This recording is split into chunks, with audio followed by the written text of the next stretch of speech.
Loneliness is a chemical disposition. Ang lahat po ng creation ng Diyos, hindi hiwa-hiwala yan. Yung arithmetic, mathematics, numbers, nasa tao yan, nasa halaman, nasa mga ibon. Yung physics, nasa atin. Ganon din yung chemistry, electricity. May electricity na umanda sa ating katawan. Merong chemistry yan. Kaya napakahalaga, change your body chemistry. Sa katunayan, isa pong propeta ang sobrang lumungkot at gusto na niyang mamatay. Pero nung naiba ang body chemistry, naiba na rin ang kanyang pananaw at gusto na uli niya mabuhay. 1 Kings 19, 7-8. The angel of the Lord came back a second time and touched him and said, "Get up and eat, for the journey is too much for you." So he got up and ate and drank. Si Elijah, isa sa mga pinakadakilang propeta na naglakad sa balat ng lupa, dumating sa sobrang lungkot na hinihiling niya sa Diyos, bawiin na ang kanyang buhay. At nangyayari po yan sa mga taong sobrang lungkot, parang nawawalan sila ng dahilan para mabuhay, kaya yung mga iba nagpapakamatay pa nga. But such a desire is not normal. It is brought about by chemical, among other configurations in the human person. Kaya dapat i-isolate at bigyan ng lunas ito. So when you are lonely, when you're very lonely, eat, drink. At kung kailangan na uminom ka ng gamot na ipinrescribe sa'yo ng doktor, take medicine. In fact, even psychiatry leans heavily on chemistry. Kaya pagka ang mga pasyente sa psychiatry ay depressed, pinibigyan niya ng mga medicine na you can call uppers, pampasigla.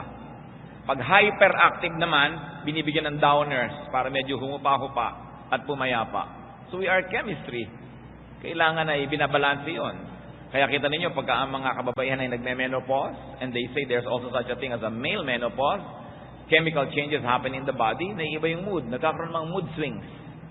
Chemistry. Kaya yung mga babae, pag meron silang mga monthly period, ano nangyayari? Meron silang kumisang kakaibang mga nararamdaman sa katawan na nagpamanifest sa kanilang asal, sa kanilang ugali. This is chemistry. So eat, drink, take medicines. And there's a very easy and in fact a free way to change your body chemistry. Cry. Umiyak. No? Napakahalaga yon na pinapalitan mo ang iyong body chemistry. Katulad lang ni Haring David. Nung namatay ang kanyang anak,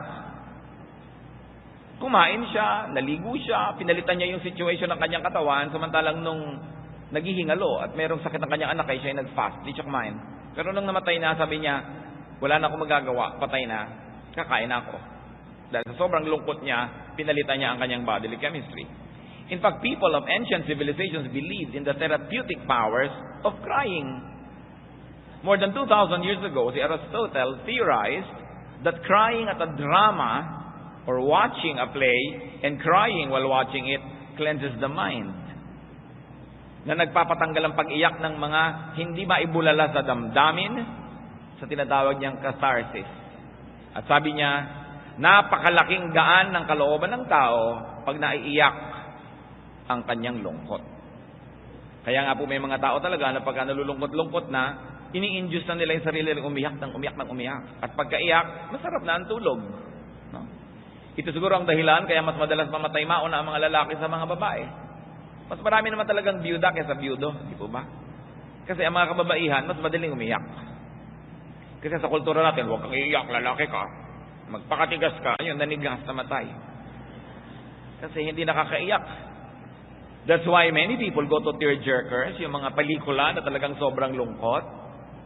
At saka nanonood ng mga telenovela na talagang sobrang lulungkot.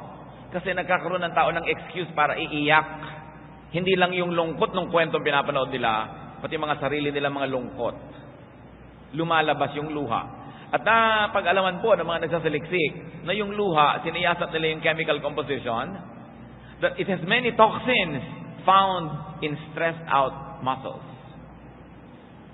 Maraming laso ng katawan lumalabas kasama ng luha. Kaya yung talagang magaling umiyak, madaling din mag-relax. Libre pa. Change your body chemistry. Bukod sa kumain, uminom, umiyak, perspire. Mga kapatid, makinig kayo mabuti kasi libre to. Pag nalulungkot kayo, mag-exercise kayo. Move your body. Walk, run.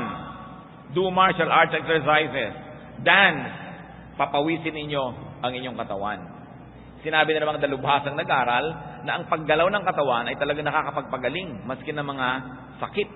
At hindi lang sakit ng katawan, kundi sakit ng damdamin, mga lungkot, at mga malalalim na mga pighati. Dance is considered especially a very efficient form of therapy. Dance, or movement therapy as it is called in some circles, has been used for centuries as a way of improving mental and physical well-being. No? Pati sa paggalaw, si Elijah nga, nung nakakain, nakagalaw, at nung nakagalaw, sumigla uli ang buhay. 1 Kings 19:8, strengthened by that food, Elijah traveled 40 days and 40 nights until he reached Horeb, the mountain of God. There he went into a cave and spent the night. Nung sobra siyang depressed, gusto niyang mamatay, pinatulog, pinakain, pinainom, nakagalaw, at sumigla uli ang buhay. Mapalad po tayo kung hindi tayo paralyzed dahil pwede tayong gumalaw. Ngayon, ang ating mga kapatid na merong paralysis, may karamdaman, hindi maikilos ang katawan, kailangan nilang pairalin at paandarin ang lakas ng kanilang isip para mapaandar nila ang kanilang isip kung sakali mga katawan ay hindi mapaandar. The human body is an amazing creation that we can always find ways to compensate for the things that we cannot do or things that we do not have. Yung mga wala sa'yo, nagagawan mo yan ng paraan. Kaya kaysa maingit ka, halimbawa, ikay paralyzed, naingit ka doon sa hindi makagalaw, lalo ka lang magkakasakit. Kailangan gumawa ka ng paraan na paggalawin, kung hindi man ang iyong katawan o mga maliliit na bahagi ng iyong katawan, paggalawin mo ang iyong isip.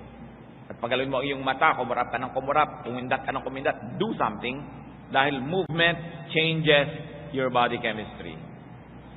Kaya uulitin ko mga kapatid, lalo yung mga malulungkutin, ang dami naman natin kasing opportunity malungkot ngayon eh. 10 million OFWs, ibig sabihin there are 10 million other halves of the OFWs na hindi kasama ang kanilang asawa. More or less. Kasi iba konti magkasama. Dahil sa bawat isang OFW, may isang nangungulilang ama o ina, may nangungulilang asawa, may nangungulilang mga anak. Doon pa lang, ang dami na nating opportunity malungkot. Pagkatapos, kahit hindi ka OFW naman, hindi kayo lagi magkasama ng mahal mo sa buhay. Isang malakas magpalungkot yan eh, magkahiwalay kayo. Pero sinasabi ko nga po sa mga malulungkot, mabuti nga ngayon eh, meron ng internet, pwede na kayong mag-text, pwede na kayong mag-chat. Nung araw, magbo-voice tape ka pa, nasasabihin mo, ihuhulog mo pa sa koreo, isang linggo bago dumating doon, magbo-voice tape yung dinatnan, ihuhulog sa koreo, isang linggo bago dumating sa'yo. 2 weeks later ang sagot. Ngayon, text lang, ang bilis. Papa, wala na kaming pera ng mga anak mo. Ang bilis. Di ba? So, ang bilis ng communication. Kaya, hindi na masyado dapat na iniinday ang ganyan mga lungkot dahil better off tayo ngayon than before. But, I'm going back to my issue. Pag nalulungkot kayo, exercise. If you have the money, go to the gym. If there is a gym, go to the gym. Biruin nyo, gaganda pa kayo, aayos ang inyong katawan, lulusog kayo habang nalulungkot. Kaya pag may nakapansin sa'yo, wow, kumari, ang sexy-sexy mo. Kasi ang lungkot ko eh. Di ba? Kasi ang lungkot-lungkot mo, tapos bumigat ka ng bumigat, no? Lalong humirap ang iyong kalagayan. So, change this, exercise. It will change your disposition, it will change your looks. It will be an advantage instead of a disadvantage.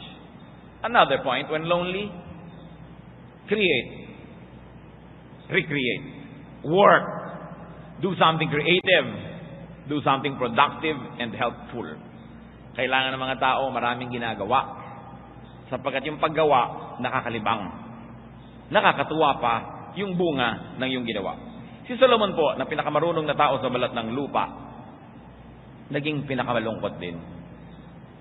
Sabi niya kasi sa Ecclesiastes 1:18, for with much wisdom comes much sorrow. The more knowledge, the more grief.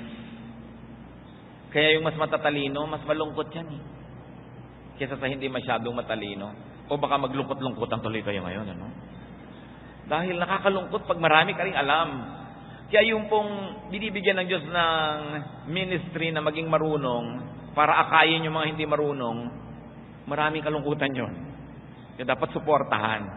Kasi biruin mo sa kanya na-assign na maging marunong para sa iba. Si Solomon, ganun ang nangyari sa kanya. Sabi niya, with much wisdom comes much sorrow. So ano ang isa sa mga ginawa niya para harapin at talunin yung lungkot? Sabi niya sa Ecclesiastes 2:4-5, I undertook great projects. I built houses for myself and planted vineyards. I made gardens and parks and planted all kinds of fruit trees in them. Naging productive siya. Imbes magmukmok, malungkot, magdrama, gumawa ng mga bagay na pakipakinabang para sa kanya at para sa iba. At ang masaya po sa nagtatrabaho, napapagod. At ang napapagod, nakatulog, nalilimutan ng lungkot. Yung dalaw ng lungkot, yung sumpong ng lungkot, nalampasan. Hindi mo naman pwedeng lampasan ang lahat ng lungkot ng buhay. Ang goal lang mo, lampasan yung lungkot ngayon. Mabuhay ka hanggang bukas. Because yung lungkot ng bukas, magkakaroon ng lungkot, ng grasya ng Diyos na pambukas. Yung grasya ng Diyos sa iyo ngayon, para lang sa lungkot mo yan ngayon. So huwag mong solvein yung lahat ng lungkot na darating pa. Ang mahalaga, buhay ka pa bukas. Dahil bukas, may bagong grasya. Every new morning brings new blessings from God. Kaya yung mga iba, sobrang nalulungkot, pinapakyaw na nila ngayon yung lungkot na darating pa. No. Sabi sa Bible, let the day's own trouble be sufficient for the day. Napakahalaga, one day at a time. One lungkot at a time. One problem at a time. Another thing to do, brothers and sisters. Pag nalulungkot, at ito, tinulungan tayo ng Diyos dito, naglagay siya ng marami sa paligid, be soothed by beauty. Hayaan natin na ang kagandahan na nilikha ng Diyos ay magpahupa sa ating damdamin, magpalamig sa ating mga init, at magpangiti sa ating mga simangot. Relax and rest. Find beauty in the arts. Kaya kahit naman po sa kolehiyo, sa universal education, kasama yung humanities. Kahit ka mag-engineer, kahit ka magiging physicist, kahit ka magiging biologist, dadaan ka sa humanities, dadaan ka sa arts subjects. Kasi para ka maging kumpletong tao, dapat mong malaman na bahagi ng iyong buong pagkatao, nilikha ka ng Diyos, to find, appreciate, and create beauty, especially in the arts. Nakita niyo po si Haring Saul na binabagabag ng mga kung ano-anong demons inside him. Pag siya'y tinugtugan ni David, umaalis ang masasamang espiritu at natatahimik siya. 1 Samuel 16:23. Whenever the Spirit from God came upon Saul, David would take his harp and play. Then relief would come to Saul. He would feel better, and the evil spirit would leave him. Dahil sa music. Evil spirit cannot stand good music. Hindi nila gusto yan. Marami nag-iisip na doon daw sa impyerno siguro walang sound. Pero yun yung torture na walang sound. Kasi may sound, arrange mo lang, yung nagiging music. It can entertain you. Appreciate the arts. Look at beautiful things. Nilikha tayo ng Diyos na may likhas na kagandahan sa ating kalooban. At maganda na ito'y tapatan ng kagandahan na nasa labas ng ating pagkatao. Sapagkat pag nagtatapat yung dalawang yan, yung kagandahan sa iyong loob at kagandahan sa labas, may kapangyarihan na dumarating sa tao. We were fearfully and wonderfully made. And we were wired in creation for beauty. That's why you beautify your surroundings. Kahit maliit ang bahay, ayusin, huwag magulo. Para you are surrounded by order because God is God of order and you're surrounded by beauty. Sabi nga ni Mrs. Marcos, a man who doesn't appreciate beauty is only half a man. Hindi lang pambabae yung beauty, no? Dapat ang lahat ng tao, nagugustuhan mo yung mga bagay na magaganda. What else do you do when you're lonely? Change places. Lumabas-labas ka sa yung kuweba kung nalulungkot ka. Makinig kayo mabuti mga kapatid, lalo yung mga malulungkutin, kadalasan, lugar, yung nagpapalungkot sa inyo, hindi nyo napapansin. Na, kumisan iniisip mo, ba't nga ba ang tagal ko nagtiyaga sa ganitong uri ng kwarto? Ba't hindi ko man lang pinaganda? Ba't hindi ko man lang nilagyan ng magagandang picture? Bakit ako nagtiyaga na nakalagay dito sa dilim-dilim na kalagayan na ito? Bakit ba nagpapagawa ako ng banyo wala man lang kabinta-bintana? Ang dilim-dilim, puro lumot. No? Imbes comfort room, discomfort room. ang mga banyo. Yung mga parang hindi na inisip mga tao na the place actually has an effect on you. Hanggat maaari, as much as safety or other practical considerations will allow, have open windows. Let the wind blow inside your house. Kailangan palitan yung scenery. No? Change your environment. Get out. Breathe fresh air. At salamat naman, meron namang napupuntahan ng mga park. Meron namang mga tabing dagat. No? Diyan nga mapalad yung mga taga-probinsya. Ang daming open spaces. Sa mga taga-Maynila naman, ibang mga city, may mga mall naman, may mga park. Breathe fresh air. And when possible, look out at distant views. Yung eto lang yung dingding, kaharap mo lang lagi, nakakalungkot yan, hindi napapansin ng mga tao. No? Kaya yung mga accountant, yung mga antrabaho, laging mga paperwork, may tendency lagi yan malungkot. Kasi lagi kang nakasubsob sa kaprasong view, maliit na kwarto usually, lalo't inilalagay pa yung mga accounting at mga sales office, sa mga basement, nakakatulong yan na lumungkot ka. Ngayon, kung hindi mo yun magawa, mapalitan, kasi empleyado ka doon, every time that you can, go out and enjoy great scenery and great vistas. Nilikha ng Diyos sa mga tanawin para magdagdag sa ating kasiyahan. Kaya pag pinutol natin yung connection natin dyan, nagkakaroon tayo ng karagdagang kalungkutan na hindi natin naiisip. Yun pala ang dahilan. Ngayon, kung iniwan ka pa ng papa mo, tapos ganun pa, nakasubsub ka pa doon, dumadagdag talaga yung kalungkutan mo. No? Napakahalaga na, gagawin mo. Change the environment. Pati si Ruth, si Naomi, no? Sa book ng Ruth, namatay ang kanyang mga anak, namatay ang kanyang asawa, so change of scenery siya. Anong ginawa niya? Uuwi na lang siya sa kanyang bayan. Aalis na siya doon sa lugar ng kalungkutan. Lahat na lamang ng mga kwento doon nagpapaalala sa kanya, no? Gusto niyang kumanta na, how can I forget you when there is always something there to remind me? Ipalitan mo yung view mo. Ang mahirap kasi, halimbawa, meron ka mahal sa buhay, naghiwalay kayo, iniwan ka, ikaw yung naiwan doon sa inyong lungga, ikaw ang lagi nakakaalala dahil kitang-kitang dito siya naupo, dito siya tumayo, no? Dito niya ako pinagsasampal, dito niya ako kinaladkad. Ikaw ngayon itong nagdadrama-drama, magpalit ka ng lugar para mapalitan yung arrangement ng iyong buhay. No? A change of scenery can bring a newness of life and can bring you opportunities. When lonely also, change focus, change thoughts. Palitan ang laman ng isip. Kung sakala nyo, kailangan nyong lutasin ang problema habang kayo malungkot, mali. Pag kayo'y malungkot, hindi yan panahon para lumutas ng problema. Yan ay panahon para lampasan yung lungkot. Yun ang goal nyo lang. Not to solve the problems of a lifetime, but just to survive for another day. Kailangan libangin ang sarili. You do not need to solve your problems all at once. Especially when loneliness is all over you, and especially during the time of depression. Nalulungkot ka na, magpa-problem solve ka pa, di lalo ka lang nabigatan. Dapat, ang goal, kailangang palayasin ang lungkot na ito.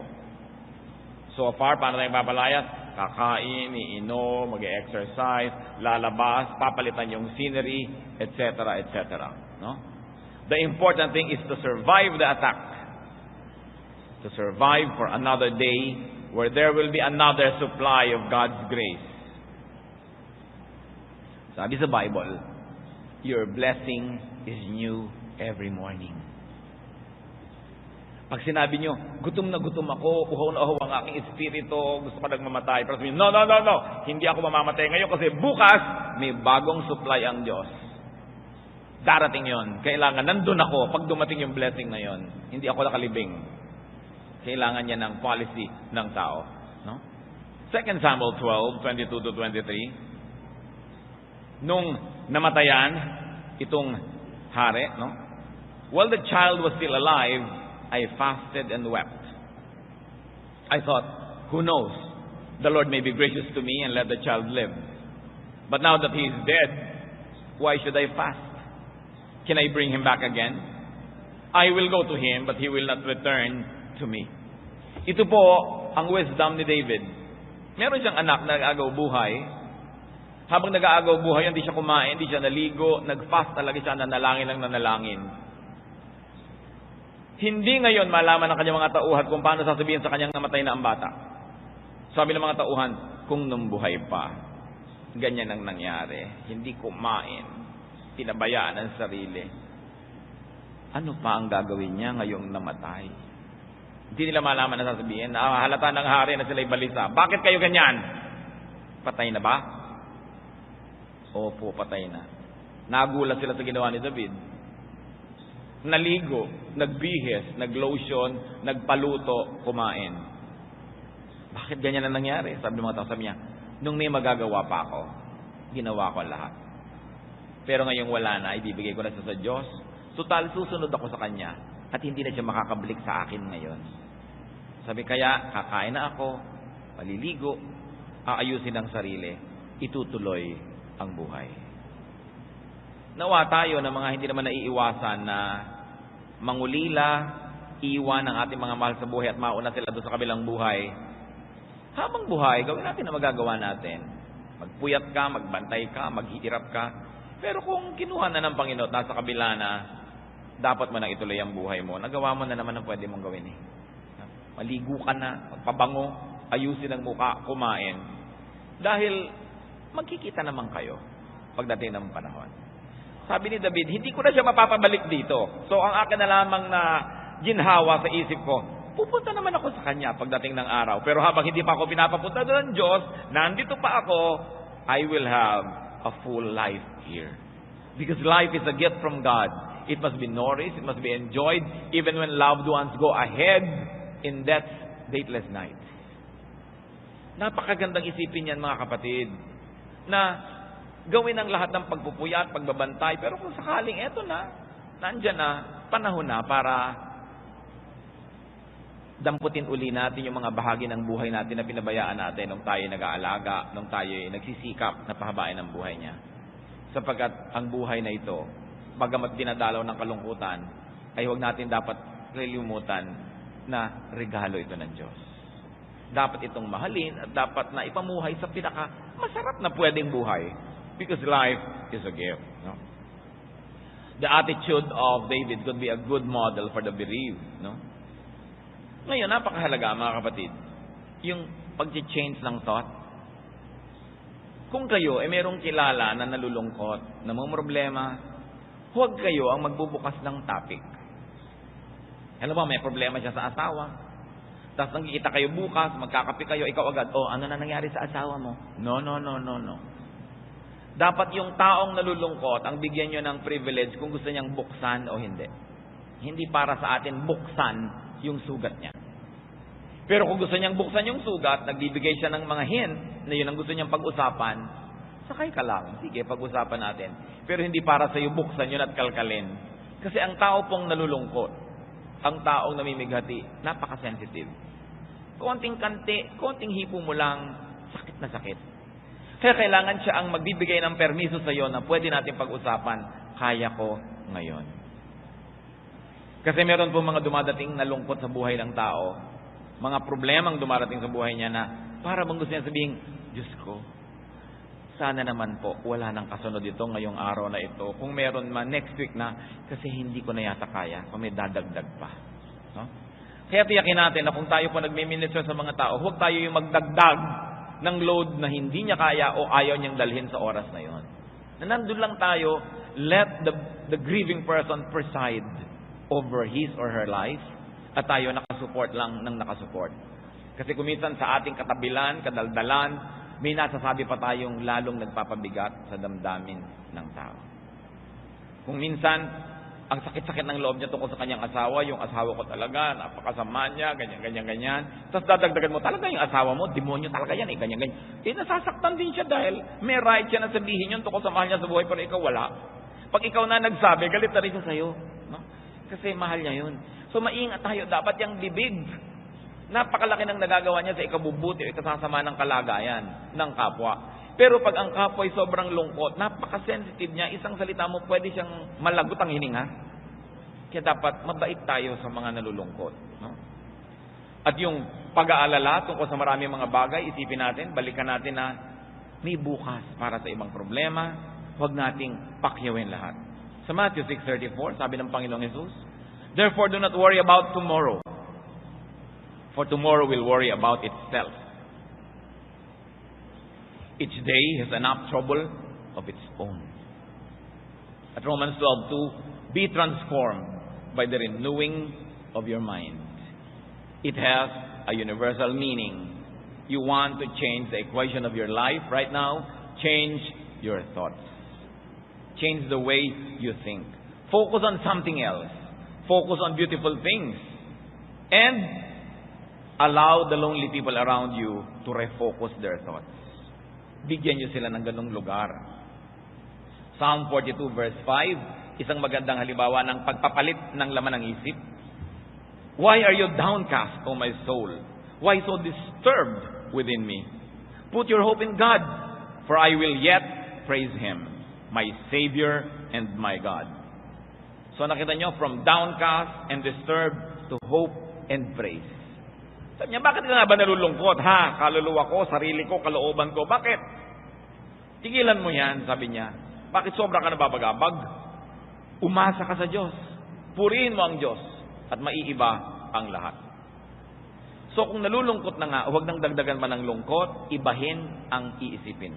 Philippians 4:8, finally brothers, whatever is true, noble, right, pure, lovely, admirable, if anything is excellent or praiseworthy, think about such things.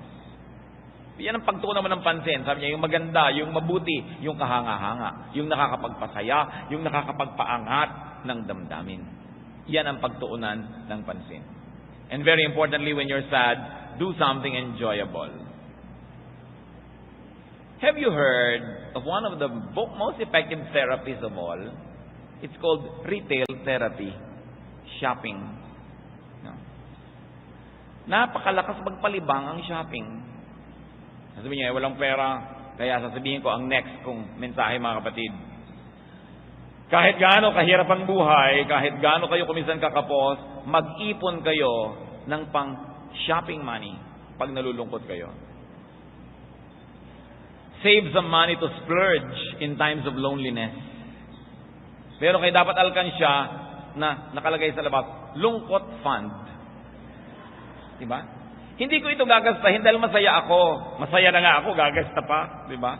Hindi ko ito gagastahin na pang blowout. Hindi ko ito gagastahin dahil may gumraduate. Pag nalungkot ako, uubusin ko to. Hindi ko pag-iisipan na sayang.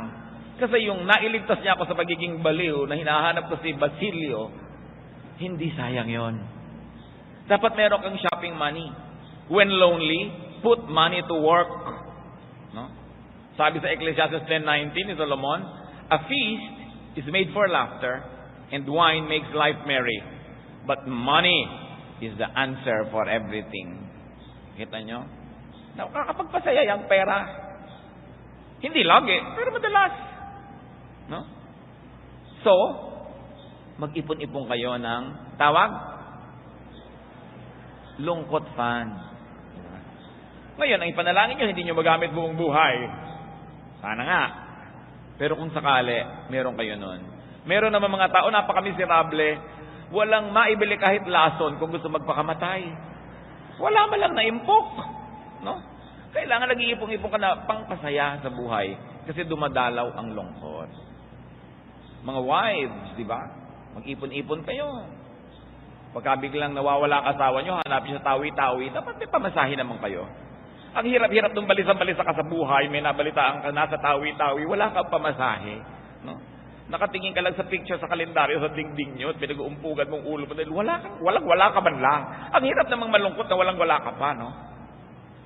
So, kailangan pinaghahandaan ng ganyang bagay kasi dumarating. And when lonely, what else do you do, brothers and sisters? Talk. Let it out. Confess. Napakalakas magpagaan yung nagko-confess ka. No? Gumaan. Kaya lang ang bumigat, yung pinag-confessan. Pero ang bigat-bigat ng loob mo, tapos yung sa asawa mo, pagkaganing kong loob ko, sasabihin ko tayo pinagtataksa lang sa the last 50 years. Ay, lumog din ang loob ko. Kasi biglang natumbay yung asawa mo, namatay. Dahil lumipat sa kanya yung bigat. But confession really does help. No? Yung nagko-confess ka, nagsasabi ka, share. At napakaganda po ng Tagalog dyan. Wala nang gaganda pa. Huminga. Sabihin ako, makahinga man lang ako, ihinga ko man lang itong aking sama ng loob na ito. No? Kailangan ng tao hinga. Kaya mahalaga na meron tayong nahihingahan. Nehemiah chapter 2 verses 1 to 3. Sabi nitong propetang si Nehemiah, dahil siya ay tagabigay ng alak sa hari, sila ay bihag sa ibang bansa. I took the wine and gave it to the king. I had not been sad in his presence before. So the king asked me, "Why does your face look so sad when you are not ill?" This can be nothing but sadness of heart.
Alam niyo po, sa presence ng royalty, bawal lumungkot.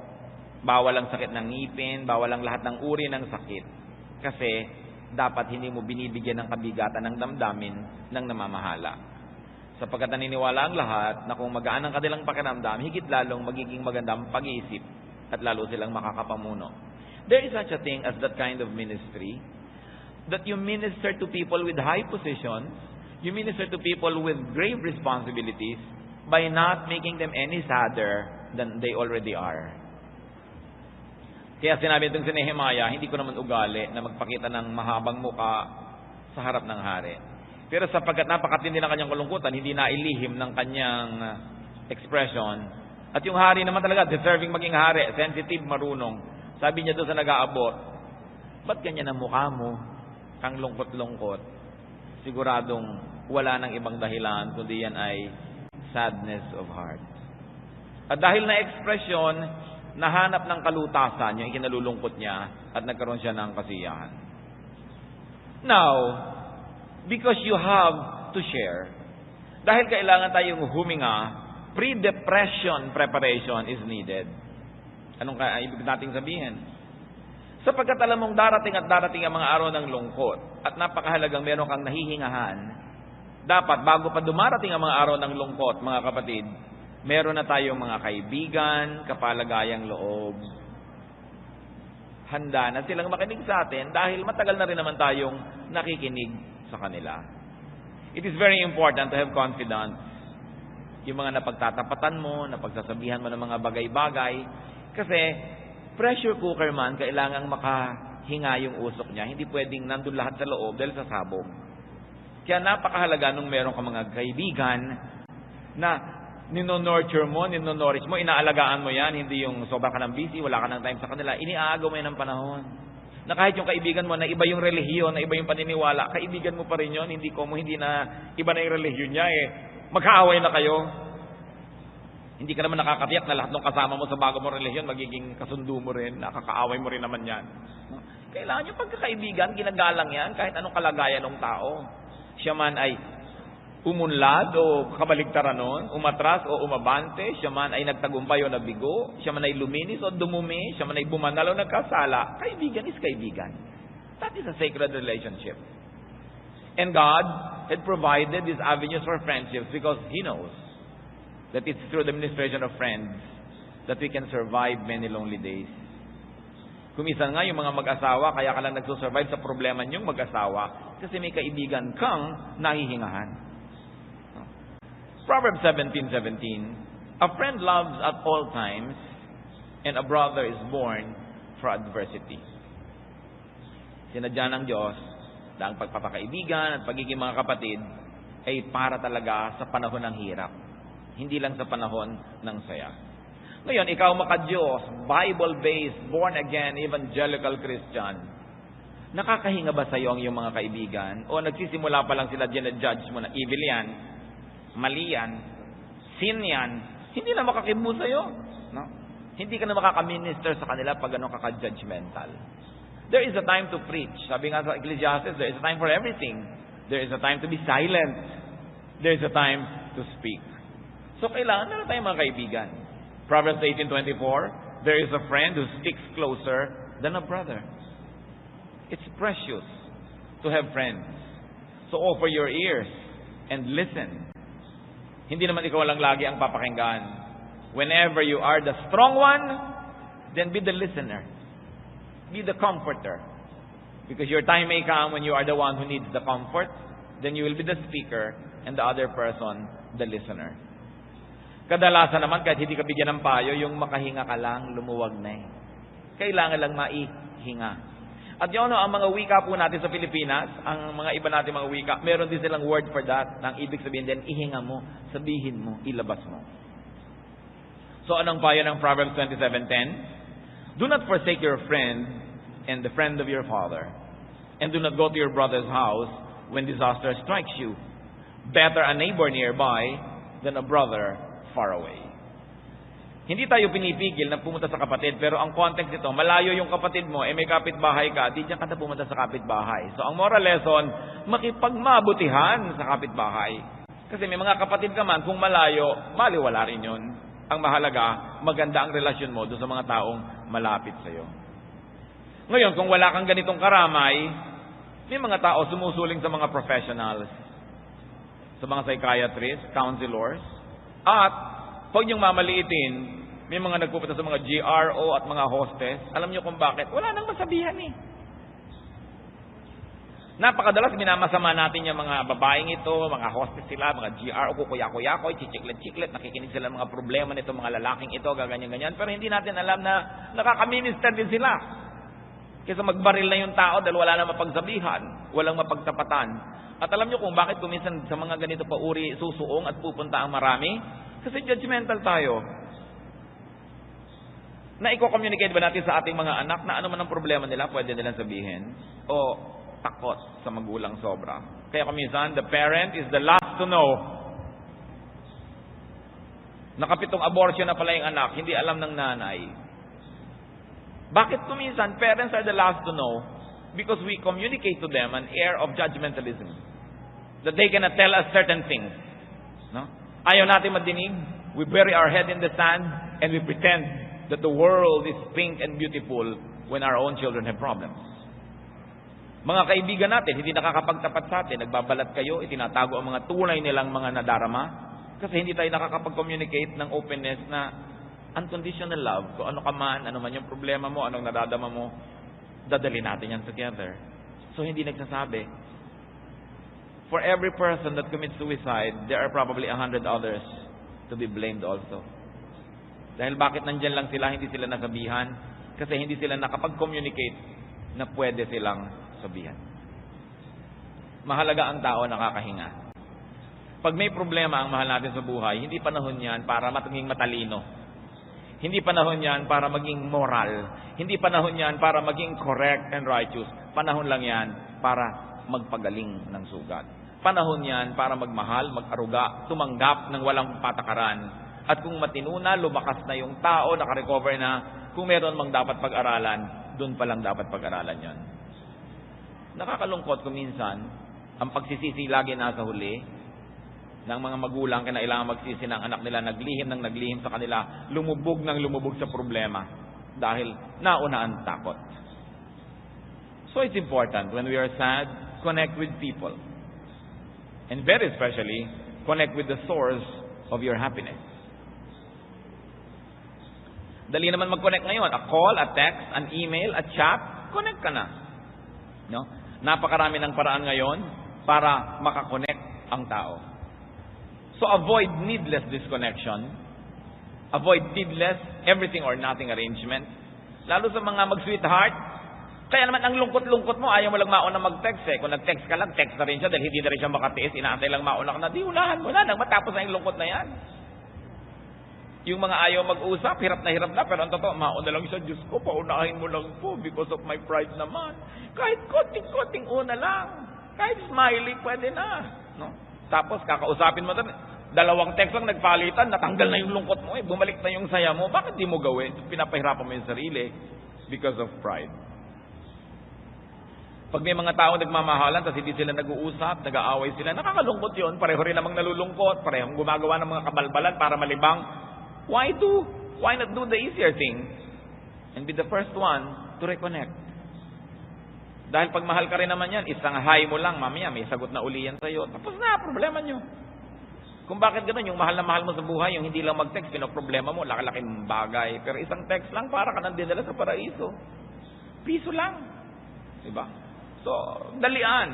Connect with the source of your happiness. It could be the most powerful medicine. And if this is not possible at all, because that person does not want to connect with you, halimbawa, connect with an empathizing person. Or connect with an enjoyable companion. Kaya mahalaga, kung may mahal ka sa buhay, meron kayong common friend. Para kung kayo nagkasira o whatever, meron ka malang nahihingahan, nakilala rin niya yung karakter ng buhay mo na yon, lumuluwag ang iyong kalooban. We were created by God to need other people and to be needed by other people. But you have to invest time, energy, a lot of love to nourish such a relationship. And of course, above all, when you're lonely, how to survive it? Connect with God. Kailangan pa bang memorize yan? Diba? Pray. Worship. 1 Samuel 1:10 and 12 to 16. In bitterness of soul, Hannah wept much and prayed to the Lord. As she kept on praying to the Lord, Eli observed her mouth.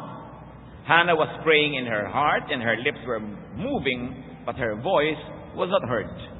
Eli thought she was drunk, and said to her, "How long will you keep on getting drunk? Get rid of your wine." "Not so, my lord," Hannah replied. "I am a woman who is deeply troubled. I have not been drinking wine or beer. I was pouring out my soul to the Lord. Do not take your servant for a wicked woman. I have been praying here out of my great anguish and grief." And because of that, God honored her situation and gave her relief.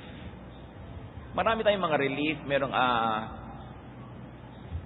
advisable, merong dangerous. Katulad ng sinasabi nating relief in the hands of professionals, sometimes in hostesses and GROs. We are not saying that's a good thing to do.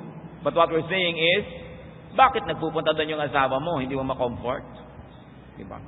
Bakit kailangan humanap ng ganitong uri ng mga libangan?